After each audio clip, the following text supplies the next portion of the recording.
Testing one, two. Testing one, two.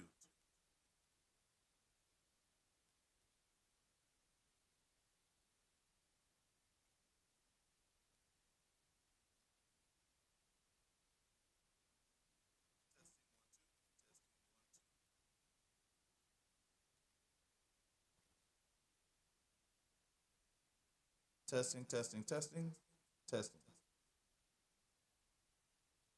Can you hear me?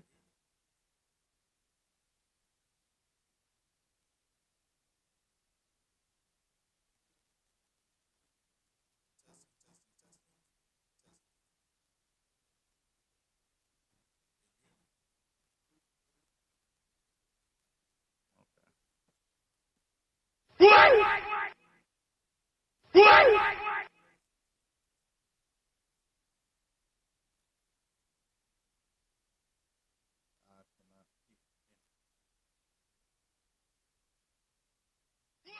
cannot keep testing, testing, testing.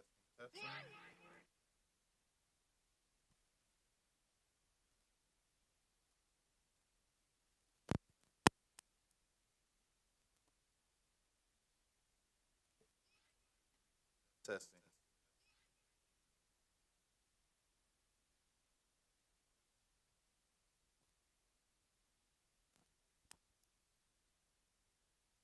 Testing, testing, testing. I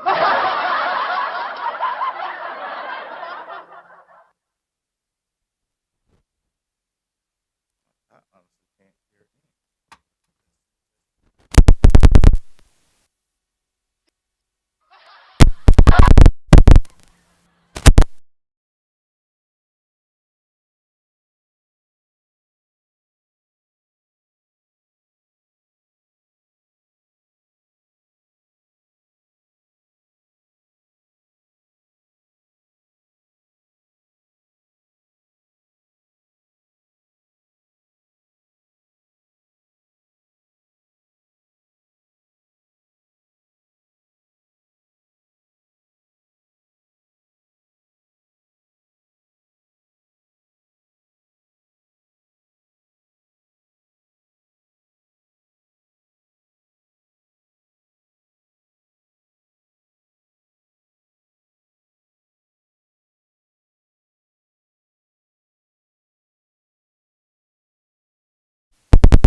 Okay, is that there we go.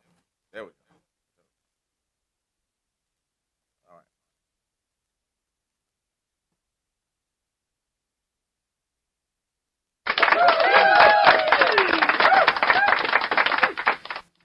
All right, that took a little minute. Now I'm gonna read something off to you real quick.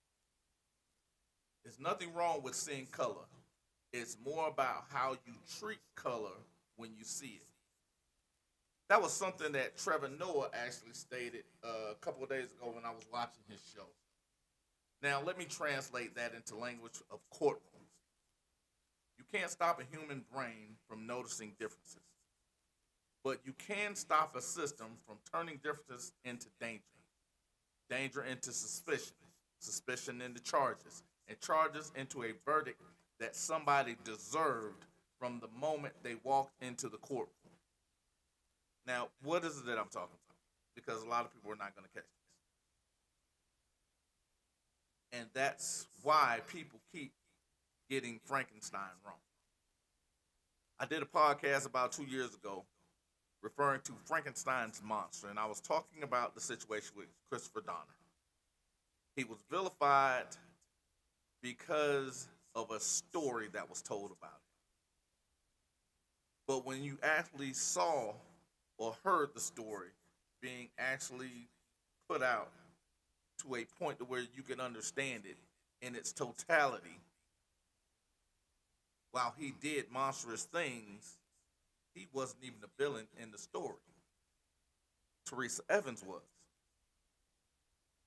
Teresa Evans was the officer that Christopher Donner told on because while a man was having a mental episode, Teresa Evans decided to not only handcuff this man, she decided to kick him in his head.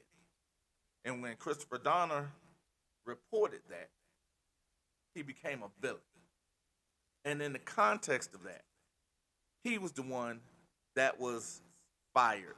He was the one that was demonized in stories. But he was not the one who got promoted. He was not the one they attempted to cover up this issue for. And this is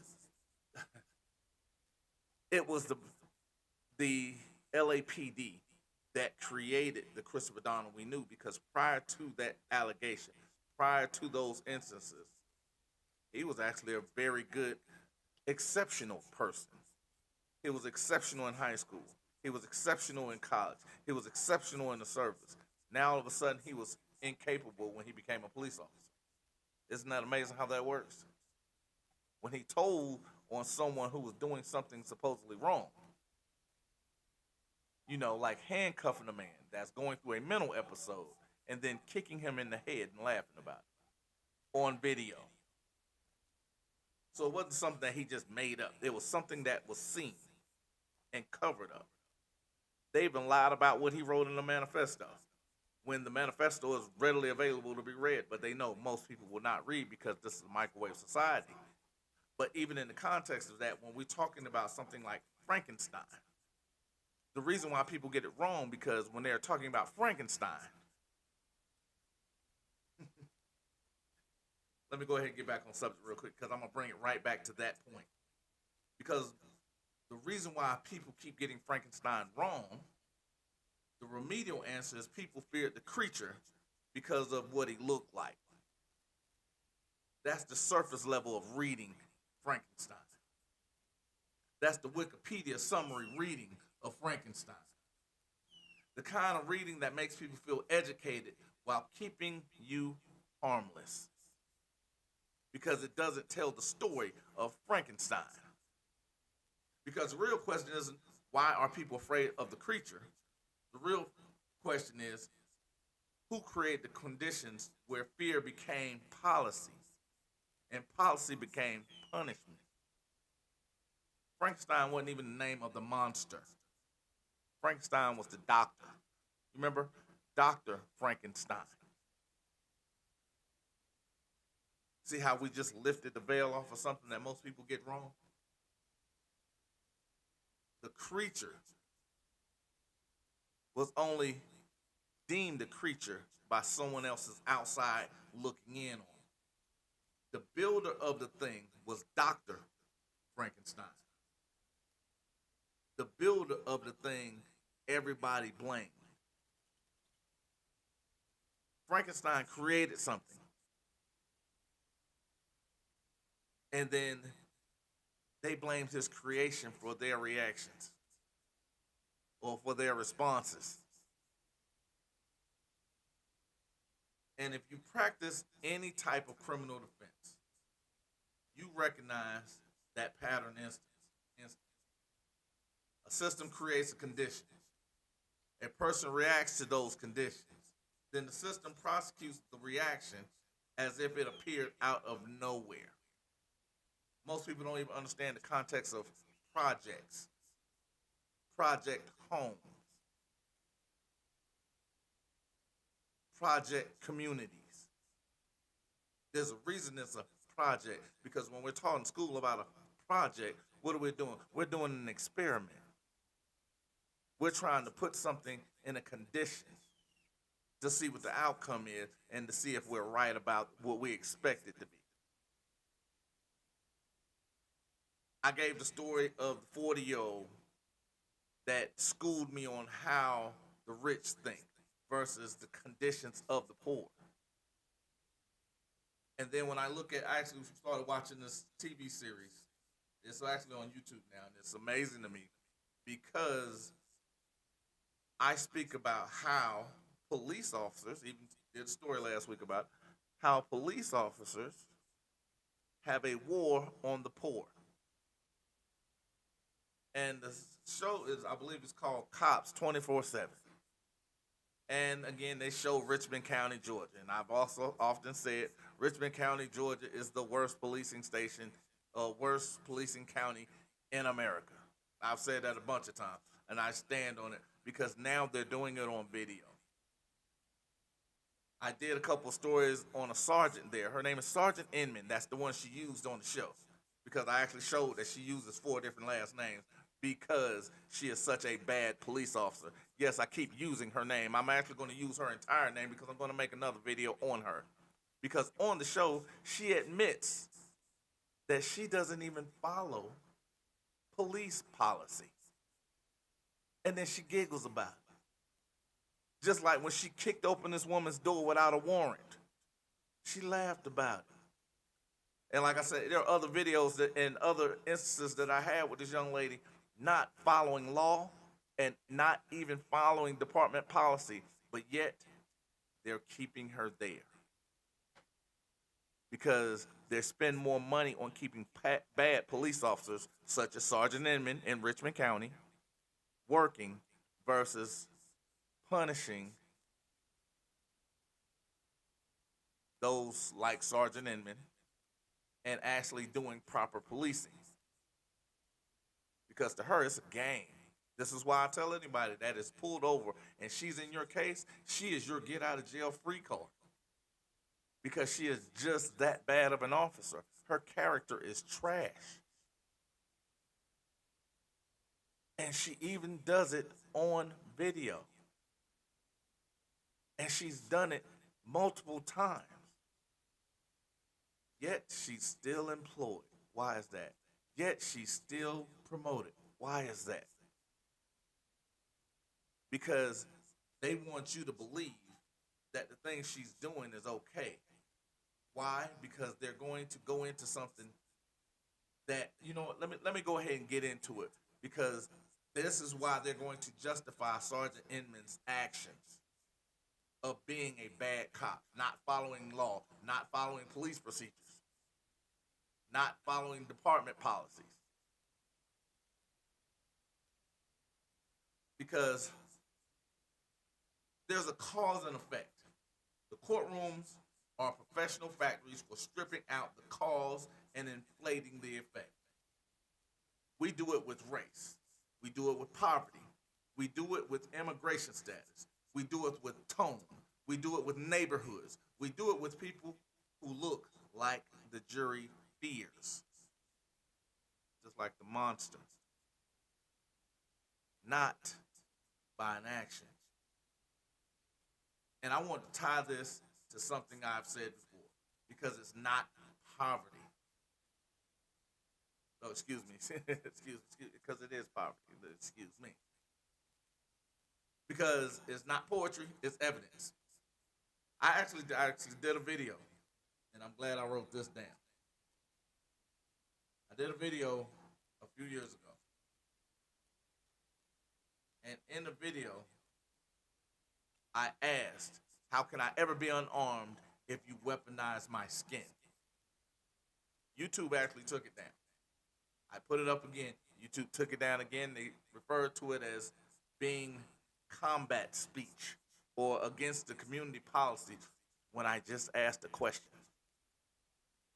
How can I ever be unarmed when you weaponize my skin? This is a question. If your perspective changes or turns your body, let me take 6. Yes, right now, because the second show tonight, I'm not gonna have Arizona in my cup.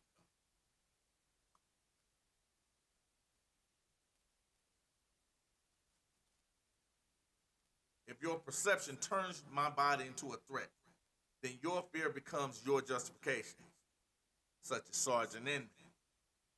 Because it was okay for her to walk into this black woman's home 2 in the morning without a warrant, without just cause.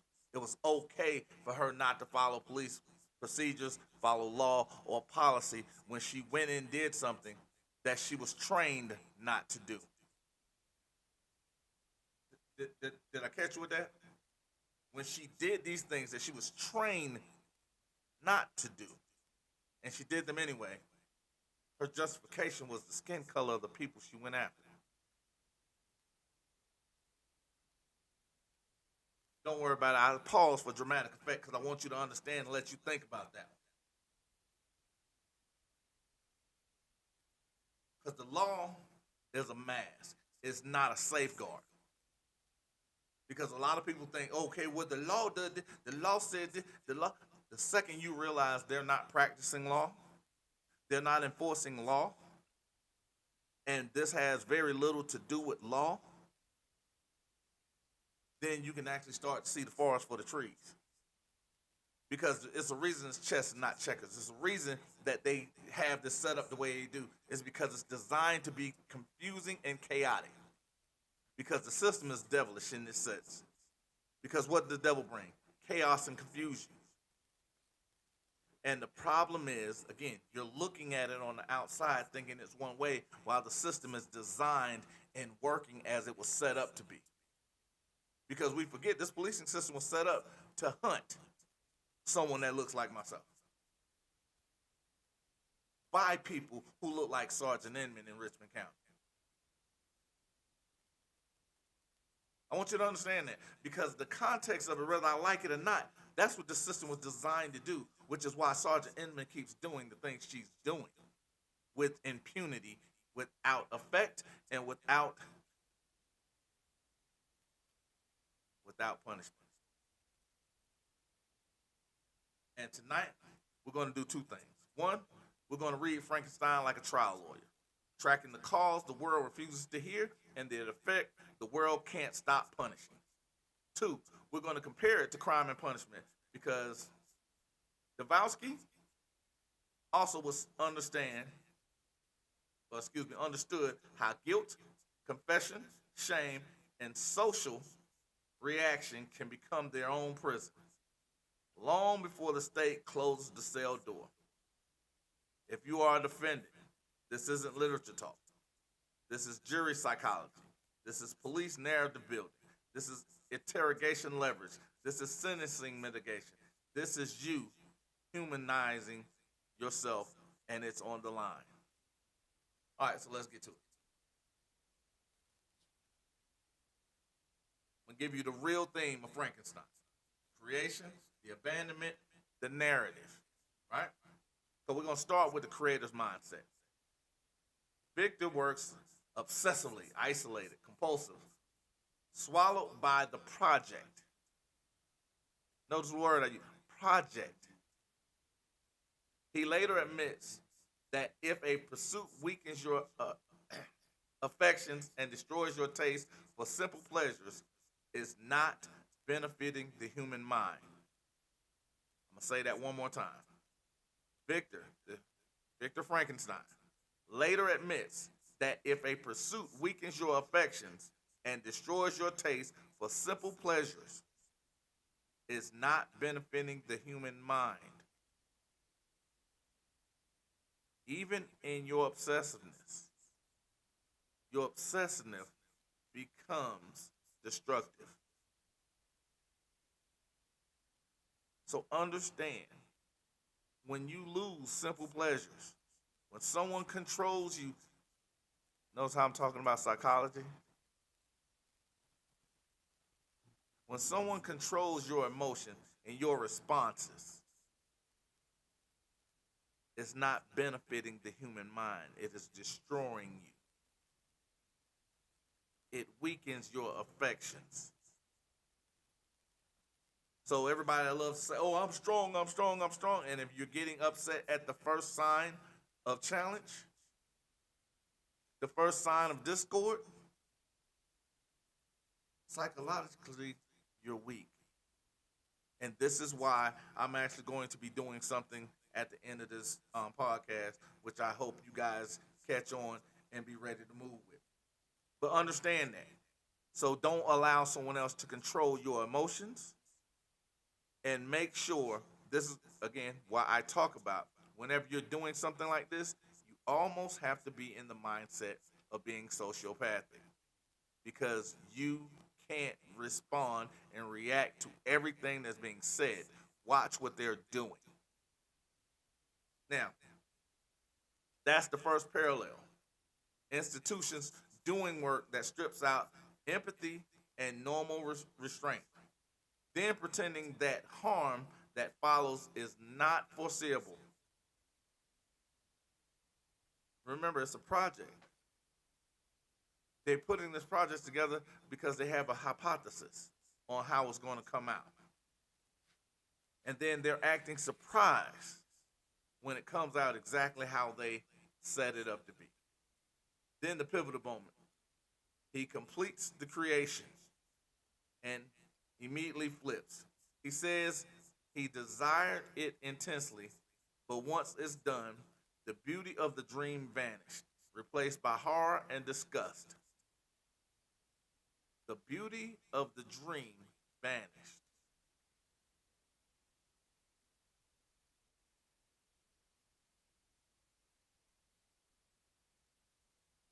His obsession was there and it was intense until it was done. Once the dream is over, the reality set in. Always understand it. Just little pieces of it, right? That's not just a gothic moment. That's a human moment. Why? Because that's a psychological moment. This is also something that is done in a courtroom setting. That's what it looks like when someone wants power until power has consequences. I'm going to say that one more time because I might have to clip that. That is the moment and what it looks like when someone wants power until power has consequences. It's what it looks like when agency wants control until the community demands accountability. Right? The criminal defense translation. The state loves its theories until the facts show a human being. Then the theory turns to disgust. You're the bad guy. You're the monster. You're the predator. You're a thug. You're a terrorist. It's illegal. And labels are emotional shortcuts because emotions are faster than evidence. Because one of the things I actually did, and it was later used in someone else's trial, that I thought was amazing. And I never understood the effect of it until it was used in this other person's trial. And then I saw it when the jury was polled because they mentioned him by name. I'm not going to give him any more because he's had his moments. But the one thing I did, I took away the ability for the state or the prosecution to refer to myself or my brothers as defendants. I took away the prosecution's ability to refer to us as anything other than by our names. It was Richard, Jermaine, Alicia. Couldn't use anything else to describe us. Why? Because the state loves its theories until the facts show a human being.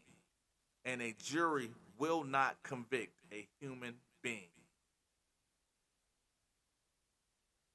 That is psychology. Notice how I'm talking about law, but I have yet to say anything legal. Because this is what the game is. This is a psychological game, and it's playing at a different level. Because most people don't even understand solitary confinement is designed to break you. They don't want you filing motions for speedy trial because it's designed to break you. Not legally, mentally. Because I even told people when we have somewhat biblical conversations, and they say, oh, well, God and the devil's fighting over your soul. No, they're not. They're fighting over your mind. They're fighting over choice. You choosing. They're fighting over this, the psychological portion of it. Because at the end of what it is, it becomes something very different. Now, again, at some point, I'm going to tie all this together, and I hope you understand. And if you don't, it's even cool because I'm going to show you something at the end of the day. Trevor Noah's line is surgical. It doesn't pretend people are blind. It demands responsibility for what comes next. Let me go back because I want you to understand what I'm reading right here. There's nothing wrong with seeing color. It's more about how you treat color when you see it. And the reason why I didn't put the context of Frankenstein in this is because I want you to understand how Frankenstein traveled to crime and punishment. Frankenstein dramatizes, the what comes next with brute clarity. Because remember, I did a video not too long ago talking about Great Expectations. I never understood what it was until I understood what it was. Because a lot of times I was like most people, I did a lot of surface understanding. And even with Frankenstein, you go back and read it, it gives you brute clarity.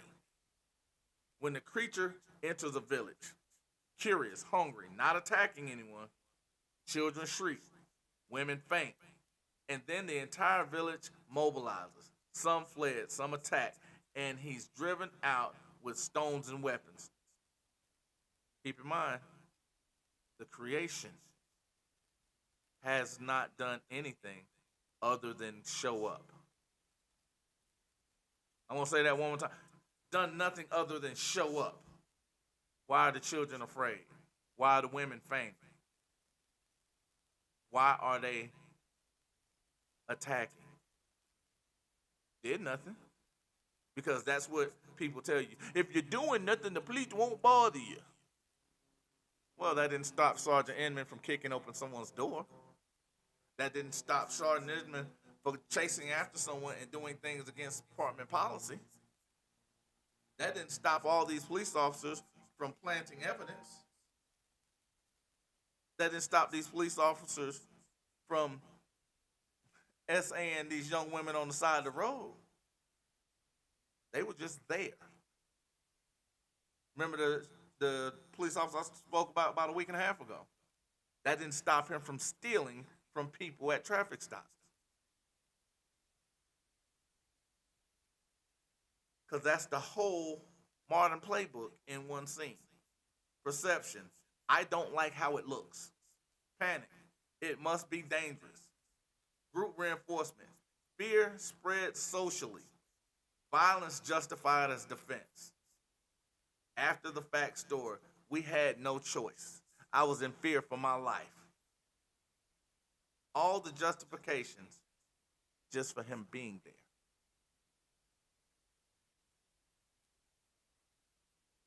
Let that sink in. At this point, the only thing that had happened to Frankenstein's creation was it was created, it came to life, and then it showed up somewhere. That's it. Someone else said it was scary. Someone else agreed it was scary. And they used their perception to believe it was okay to harm Frankenstein's creation.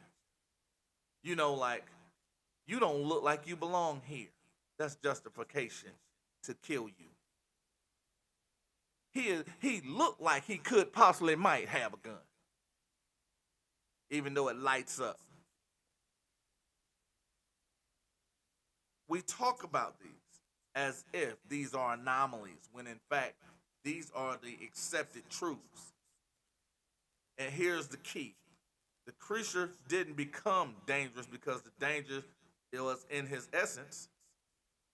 He becomes dangerous because society trains him that violence is what it speaks. Because all he did was exist. He was hungry. Tupac did an interview, and he said, we were trying to sing our way in. We are hungry, please let us in. We are hungry, please let us in. We remember, I need you to watch that video. It's on YouTube.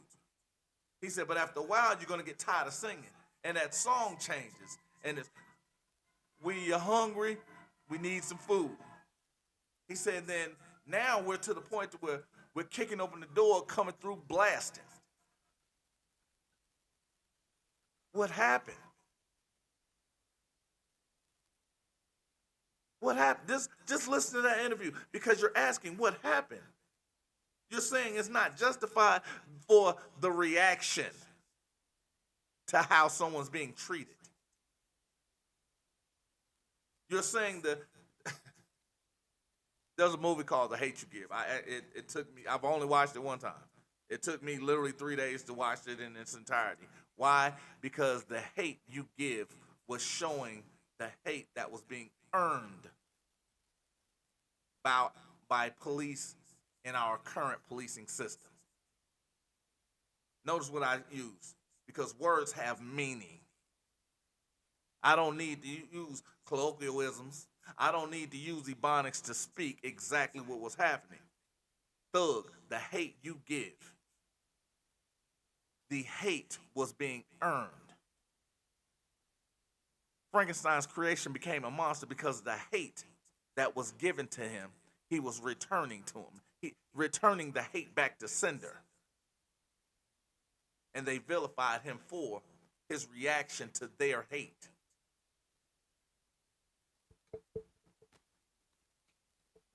Hold on, because I'm gonna get into it a little bit. I want you to understand this, because I'm still on the surface. I'm still talking surface here. Because again, here's the criminal defense application. This is how jury bias operates. It isn't always overt hatred. It's the treatment, the assumptions, the reflections, the extra suspicion, the lowered threshold for force, the automatic credibility given to authority. I can't tell you how many times I read my comments and say, well, they just believe the police officer. They just believe the police officer. Yet, we forget that these aren't intelligent people. These aren't people that are even trained on law. Because you can't get 7 years of training in 6 weeks. You can't get 7 years of training in 9 weeks. Hell, even out here in Texas, you can't get 7 years of training in 11 months. You can't.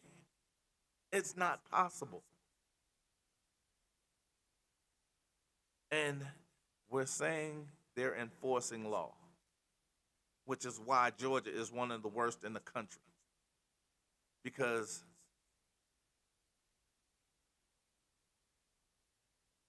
they got 6 weeks of training. Most of them can't pass a physical. You have sergeants like Sergeant Inman who can't even follow simple instructions and then cry when she's being punished.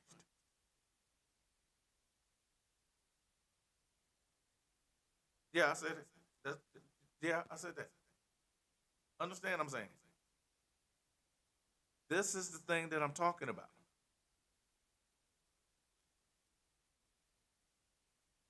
And this is why, how can I ever be unarmed if you weaponize my skin is not rhetoric. It's a legal problem. It's an officer's perception converts a body into a probable danger. The citizen's existence becomes resistance, and the state calls it objective. Because even if you look at a lot of the state documents that are written, one of the things it says, officers, because not only does it have discretion, it speaks to officers' perception when they're using stock language, which is why you can go to any police force and understand what I'm saying is the same. Stop resisting. He's got a gun. I was in fear for my life. Where you going tonight? Where you coming from? Do you know how fast you go?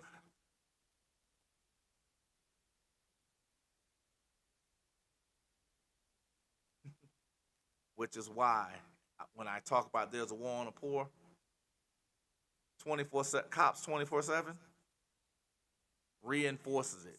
Because in every video that they've shown, because again, I don't know about the other cities, but I can tell you about Richmond County. They don't leave from downtown. They call that the bottom. There's a reason they call it the bottom. Because it's one of the poorest areas in Augusta.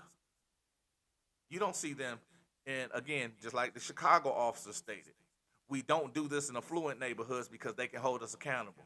You don't see them doing this in Grovetown. You don't see them doing this in the upper side of Richmond County. You don't see them doing this near Fort Gordon. You don't see them doing this in Grovetown. They don't behave the same way. Why? Because they have more of a likelihood of being held accountable in those areas versus going downtown, which is one of the poorest areas, the bottom of Augusta. The least likelihood of being held accountable. You know, the cause, the hate they're earning. Because your job in your defense is to put the jury back at step one.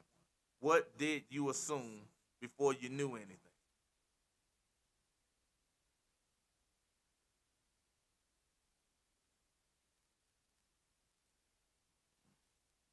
Now, we're going to talk about the cause and effect, the fire lesson.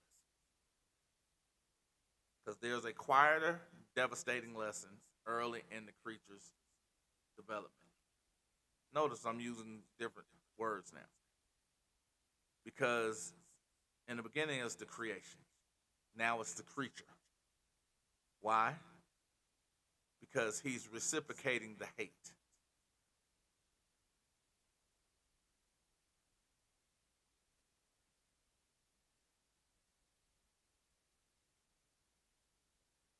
He learns fire, how warmth comforts, and how the same thing that comforts can burn.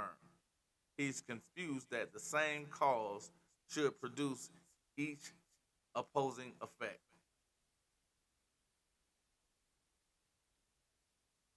That sentence belongs in every courtroom.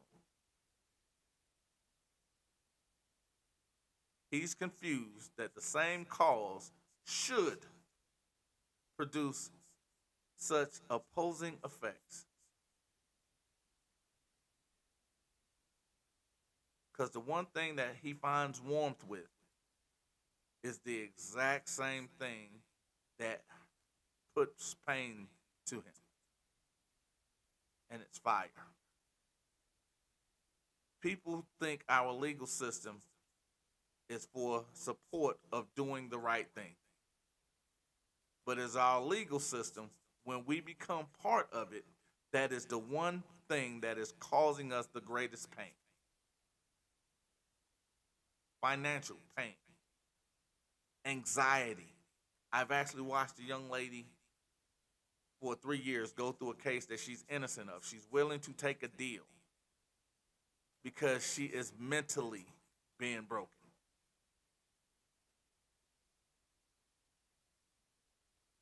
And now helping her, I told her I can get it dismissed. Because understanding the monster that we're dealing with. I understand the actual cause. I go after the actual cause. That's what makes it different. And because the prosecution narratives love one direction causation. He did X, therefore he's Y. He was there, therefore he intended. He ran, therefore he's guilty.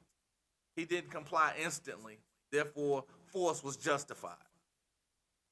When none of that is actual law. All of that is emotion. All of that is speculation. All of that is hearsay. All of that is able to be countered with law. But human reality is double-edged. The same cause produces opposite effects depending on context.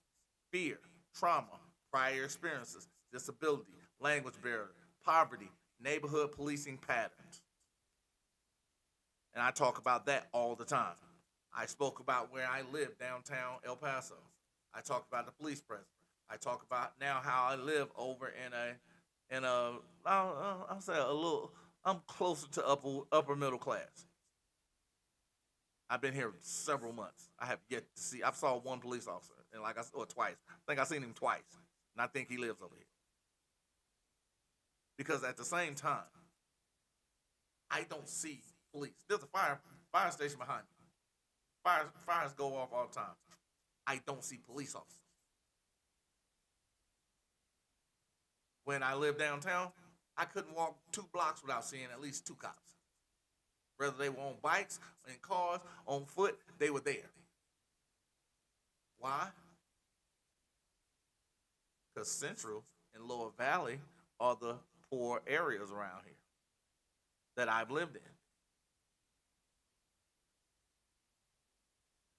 But it's understanding the policing is different in all of these places.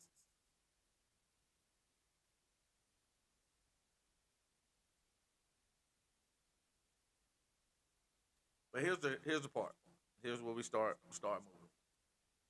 Reframe effect. Evidence back into cause evidence. Flight can be guilty or survival logic. Silence can be deceptive or it's fear. Anger. Hold on, actually, I don't know why I didn't finish that thought. Silence is law. Silence is stoic. It can actually be calming. Because one of the things I notice about people with low IQs, that will be police officers, they hate dead air. If you do not talk to them, they will continue speaking because dead air and silence is power and it's uncomfortable. Especially if you're silent and you're looking them dead in their face. They can't deal with it. They'll look away. Well, maybe that's my experience. I don't know. Because when I have had the ability to shut up, which is not very often, police officers can't look me in the face. They'll just talk and talk and talk. And I'll just respond, oh, you're nervous as shit. You're nervous as shit. I got you. Because they don't like being in control. And if you're not able to control the situation, the one thing most people can't control is themselves. Why? Because I actually put out a video or a statement yesterday on my little Facebook. If you follow me on Facebook, I put out a thing that stated, you look at my existence as boring because your nervous system has accepted chaos as normal.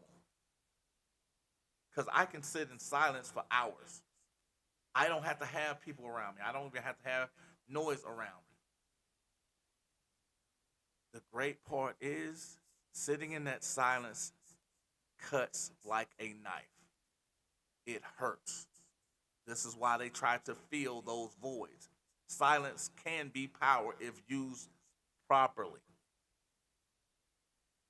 So understand that. But when we're talking about that silence, yes, it can be deceptive. It can be fear, but it can also be power. Because discipline is powerful. Because even anger can be a menace or a normal response to being treated like a suspect for existing. Calm down, calm down. Because you remember that? You have to be calm. Philando Castile's fiance or wife or whatever this young lady was, after he was shot, while he's dying, the police officer who was not calm told her she needed to calm down while he was shooting, and there was a child directly behind Philando. She had to be calm while he wasn't. He's the trained person. She's just a regular old soul who had to be calm while he was killing someone. Yeah, I said that. I want you to understand that. Because this is the context of what I'm talking about. The creature is basically saying, I'm learning the world is not a single story, and that there's exactly what jurors must relearn. Because the state will try to sell them on a single story. Because even in my story, the one thing I focused on was the fact that no one spoke about me being guilty of anything. They didn't hear it on the stands, and they didn't read it in a book. So regardless of the rest of the stuff that's being said, the smoke and mirrors, the CSI type tactics, ignore them. Because the only thing you're here for, stay focused, is if you heard someone say I was guilty of a crime. Let that sink in. And a lot of people that deal with me, that's what I say oftentimes. Stay focused.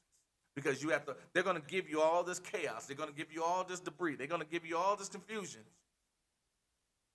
Am I guilty of a crime? But you was over here and you was smoking. Am I guilty of a crime? Don't let them leave off of that. That's the focus. Because that's what law enforcement is for.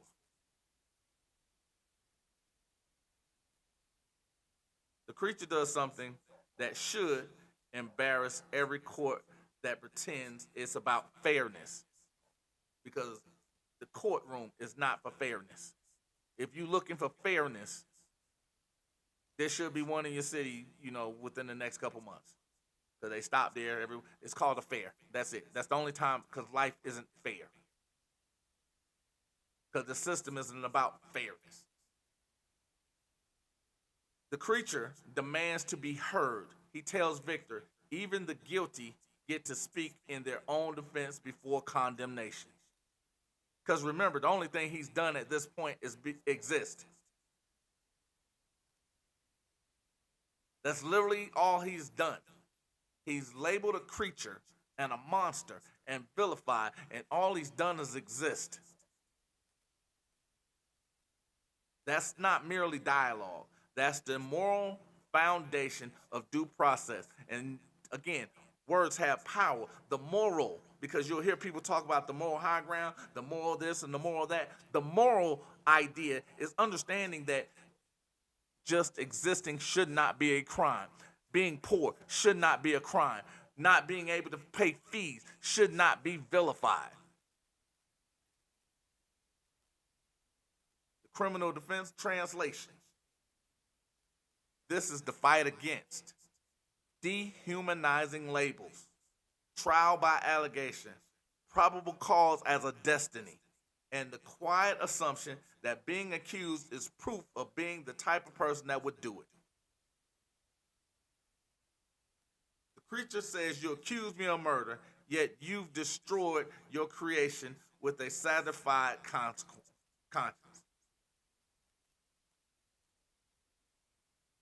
Remember, the only thing he's done is exist.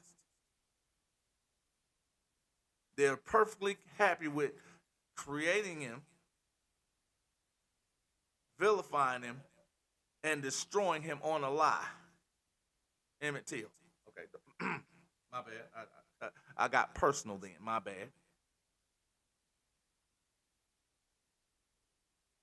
That's the perfect lens for state hypocrisy. The system claims to value life, then justifies reckless violence. It claims to value truth, then reward coerced interrogations and often their tactics. It claims neutrality, then exercise discretion in patterns that track race and class. Immigrants, blacks, poor, race and class. Chicago police officer out of his own mouth. We go after people with guns because of their skin tone. We only do it in these areas because in affluent areas we can be held liable, or accountable.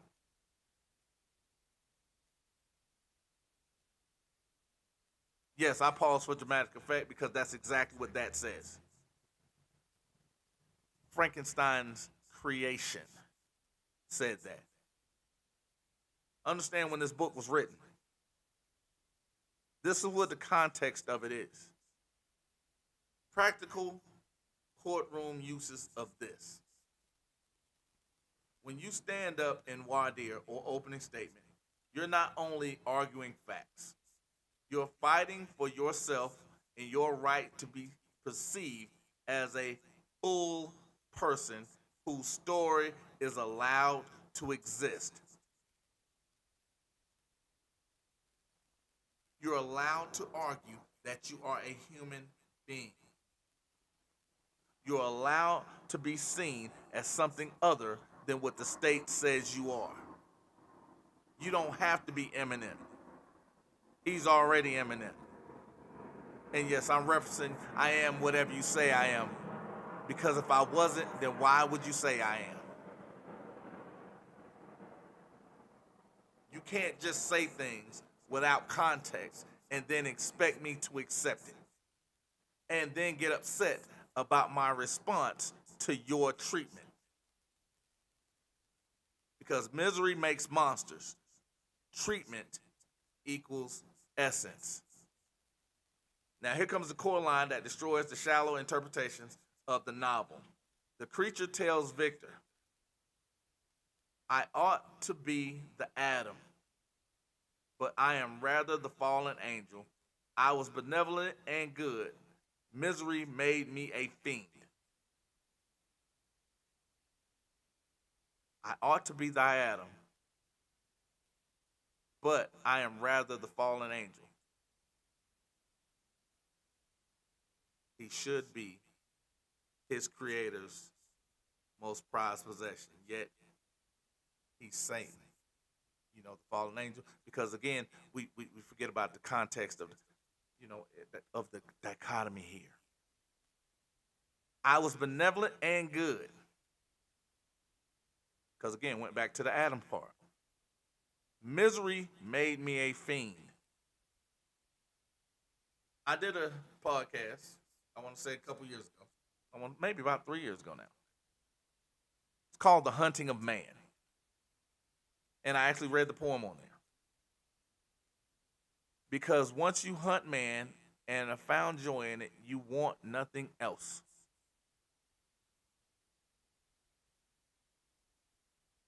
You created the situation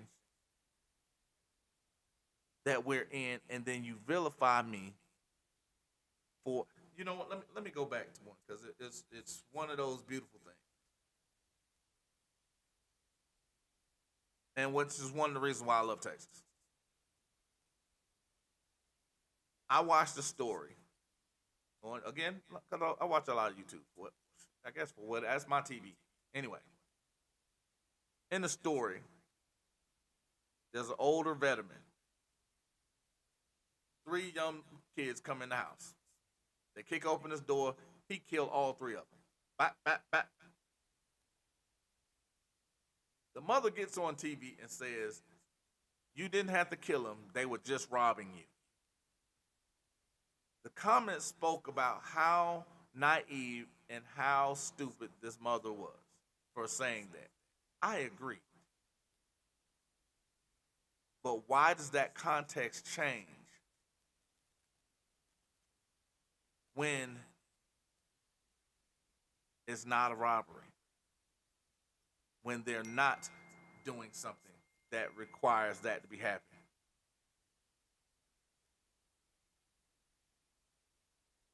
Why is the context different then?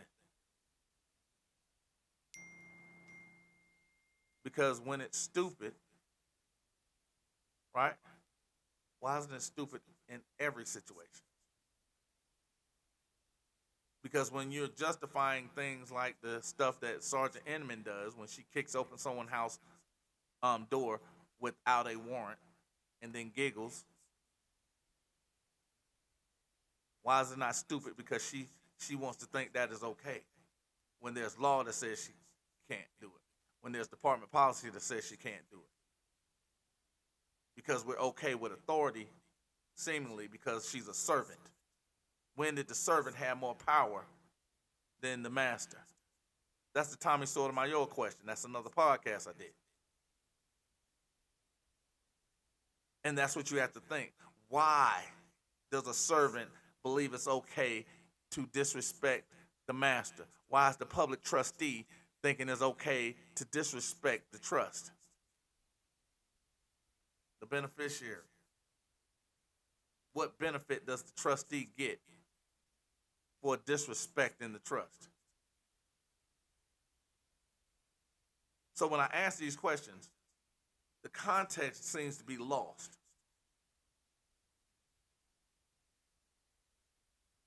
Because even in that thesis,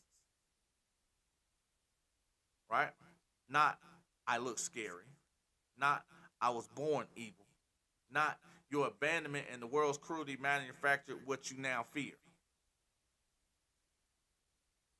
He is the monster of their creation. And Frankenstein makes the chain of causation explicit. After being attacked, isolated, denied companionship, the creature admits he declares everlasting war against the species and especially against the one who formed him and sent him into misery.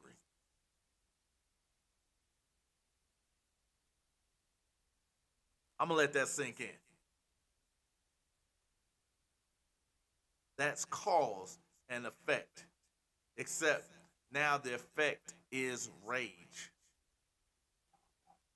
Now the effect is something that's earned. Why? Because you've criminalized life and my skin as well as my pockets. I actually read in a thing a couple days ago, and I'm actually going to come back later tonight. I'm going to finish this one, do a part two.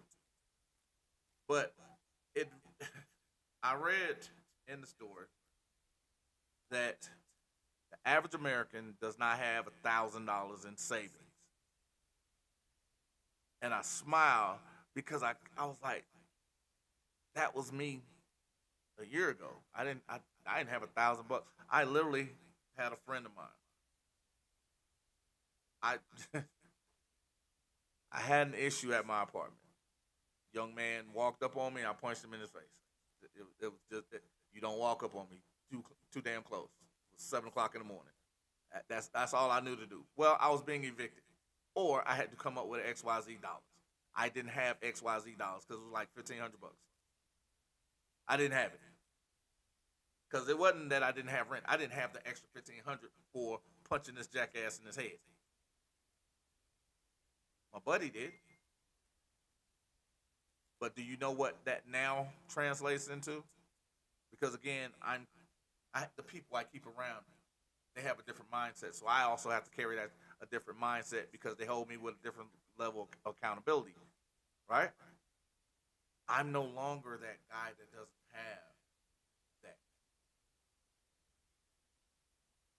And understanding the context, that's how they have 80% of Americans sitting in jails right now because they can't make bond. I'm going to say that one more time because most people are like, oh, the president did a great job because he signed a bill for prison reform and it affected 2,000 people out of 2.1 million. When in fact we have 1.6 million sitting in jails right now because they can't make bail. Not because they've been convicted of a crime, but because they can't go home.